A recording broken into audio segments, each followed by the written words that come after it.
Pemirsa, kasus kekerasan terhadap perempuan dan kekerasan seksual terhadap anak semakin tinggi di Sarawangun. Penetapan ini berdasarkan bukti-bukti dan keterangan sejumlah saksi. Nama saya Mirtati Dea Artaria, saya guru besar di Antropologi Ragawi dan saat ini sebagai Ketua Satgas PPKS Universitas Airlangga.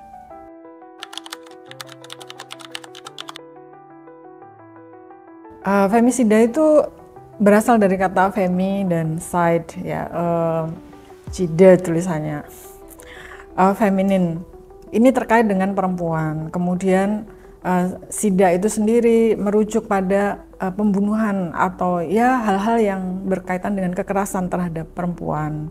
Kebanyakan korban ini adalah perempuan dan kemudian terjadi eskalasi jumlah kekerasan pada perempuan itu dan akhirnya juga banyak yang berakibat pada kematian, sehingga akhirnya istilah femisida itu sendiri menjadi lebih tepat begitu.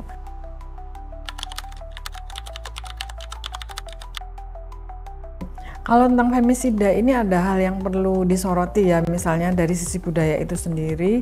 Kemudian karena saya adalah antropolog ragawi, juga saya melihat ada sisi fisik, di mana kalau dari sisi biologis itu perempuan ini memang massa ototnya lebih kecil daripada laki-laki, sehingga bisa dikatakan kalau dari strength ya, kekuatan, perempuan itu karena massa ototnya lebih kecil dari laki-laki, kalau dia harus beradu kekuatan seringkali kalah.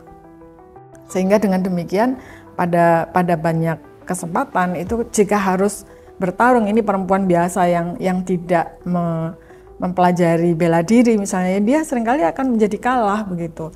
Namun sebetulnya perempuan itu punya endurance yang lebih besar daripada laki-laki. Namun ini sering menjadi tidak tersoroti begitu. Lebih disorotinya adalah perempuan kalah dari sisi strength, padahal dia menang dari sisi endurance.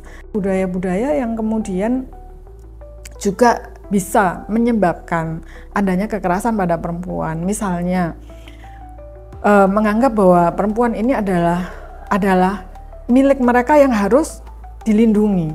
Kemudian akhirnya overprotective dan akhirnya kemudian nggak bisa kemana-mana, tapi di dalam proteksi masyarakat atau keluarga, kemudian belajar yang banyak itu menjadi tidak dimungkinkan terhadap perempuan itu sendiri. Kadang ada hal seperti ini.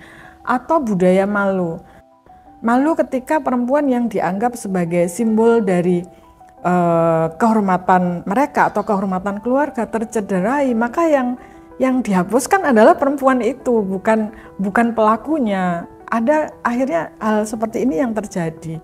Jadi budaya itu ada unsur-unsur yang mendukung ke arah sana, yang mana kita berusaha supaya hal seperti ini tidak terjadi lagi. Itu adalah PR bersama.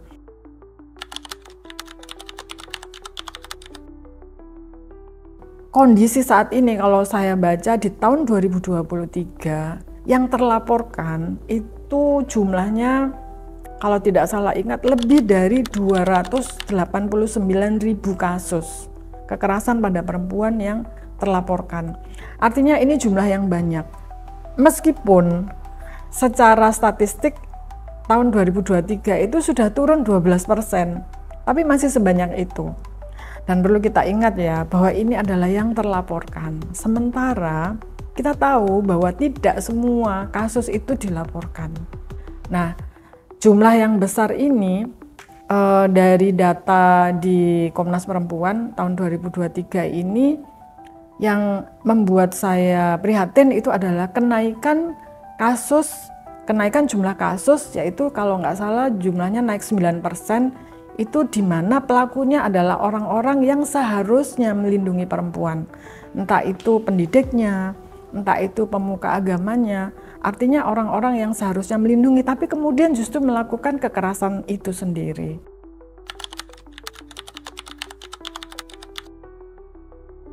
Dampaknya itu sangat besar ya. Nggak hanya masalah bagaimana mereka itu berusaha mengatasi, secara psikologis mereka sangat terluka dan menyembuhkan ini perlu waktu. Kalau andainya tidak tidak kelihatan. Seringkali orang meremehkan karena kan berbeda dengan dampak kekerasan fisik. Jadi kekerasan pada perempuan itu tidak hanya kekerasan fisik, tapi juga kekerasan non verbal, kekerasan verbal, kekerasan seksual. Kalau kekerasan fisik mungkin dampaknya bisa terlihat, tapi kalau yang lain itu tidak terlihat, dan luka psikologis ini lama sekali sembuhnya. Kadang juga tidak tersembuhkan karena yang bersangkutan tidak tahu harus kemana. Nah ini saya lihat kalau kami di UNER berusaha membantu ini, bantuan sekecil apapun itu akan sangat berarti pada korban. Bahkan ada yang mana efeknya itu sampai dia misalnya menyakiti diri sendiri, self harm, bahkan ada yang attempt suicide, itu adalah beberapa akibat dari femisida ini. Bahkan juga ada yang sampai ke kematian, tapi ya syukur alhamdulillah kalau yang di UNER sampai saat ini tidak ada yang sampai seperti itu.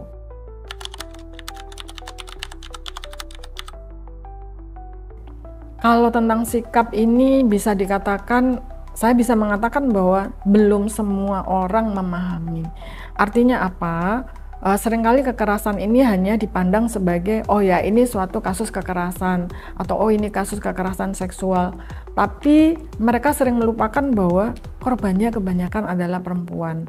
Tidak menutup bahwa korban selain perempuan itu ada, namun jumlah terbesar korban itu adalah perempuan. Dan mereka sering lupa atau melupakan bahwa kenyataannya adalah seperti ini. Artinya harusnya penanganan terhadap masing-masing itu dibedakan begitu. Jadi memang ada kekhasan tersendiri dalam penanganannya. Itu yang masih sering dilupakan.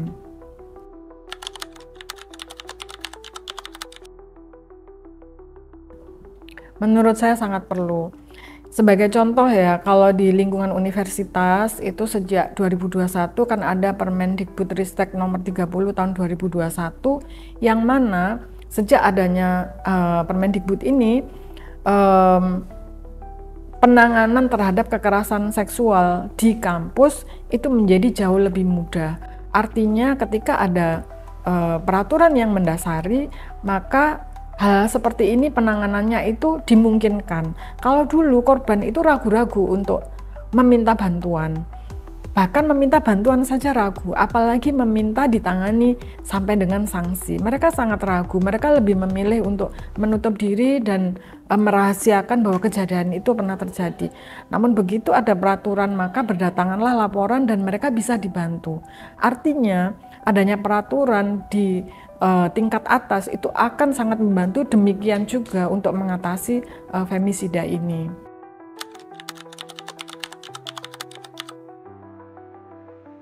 UNER menurut saya adalah salah satu universitas yang jauh lebih duluan maju dibanding yang lain. UNER ini adalah salah satu yang punya lembaga untuk menangani kekerasan seksual atau kekerasan fisik. Kekerasan pada perempuan itu sendiri itu ada jauh sebelum Satgas PPKS berdiri. Saya salah satu pendirinya Help Center bersama dosen yang bernama Bulis. Waktu itu mulai 2007 itu kami berjuang supaya ada unit yang menangani hal-hal seperti ini. Tapi 2007 itu tidak langsung berdiri karena kan harus ada legalitasnya dan sebagainya, harus ada pengakuan dari pimpinan dan seterusnya, dan itu butuh waktu. Akhirnya berdiri secara resmi itu tahun 2013. Tapi kami mulai 2007 itu sudah melakukan pendampingan dan membantu korban dalam hal-hal seperti ini. Kemudian ketika ada diwajibkan ada Satgas PPKS tahun 2022, UNER sebetulnya sudah siap karena kami sudah punya pengalaman, dan ketika saya mendaftar sebagai ketua Satgas pun diterima sebagai anggota Satgas ya, kemudian juga diberi tugas sebagai ketua juga. Nah ini kami sudah sering berhadapan dengan korban, jadi sudah tidak kagok lah ya seperti itu, dan kami sudah tahu kasusnya seperti apa. Jadi UNER ini sangat support dengan hal-hal seperti ini dari awal. Kemudian ketika Satgas ini ada, maka pemberian dana untuk penanganan terhadap korban itu juga menjadi ada, sehingga support seperti pemberian konsultasi terhadap psikolog itu juga ditanggung oleh UNER. Nah, ini sangat membantu kami. Kalau dulu belum ada dana seperti ini, sekarang sudah ada sejak tahun 2022. Nah, artinya UNER ini tidak main-main dalam menangani kasus-kasus kekerasan seksual maupun kekerasan yang lain di Universitas Airlangga ini. Sebagai seorang antropolog ragawi, saya ingin memberi pesan pada masyarakat di UNER dan masyarakat di luar UNER ya. Femisida ini bukanlah masalah perempuan saja, tapi masalah kita bersama, karena kalau ada masalah terhadap perempuan, mereka mengalami kekerasan, entah itu kekerasan fisik, kekerasan seksual, atau kekerasan yang lain, maka dampaknya itu sangat besar pada perempuan itu. Dan ini menyebabkan masyarakat kita tidak bisa berfungsi dengan baik. Karena masyarakat ini kan suatu sistem. Satu tidak berfungsi dengan baik, yang lain pasti juga tercederai. Artinya untuk survival manusia di masa depan, kita betul-betul perlu serius untuk menangani femisida ini supaya masyarakat kita menjadi lebih baik dan bumi ini menjadi lebih nyaman untuk tempat tinggal kita.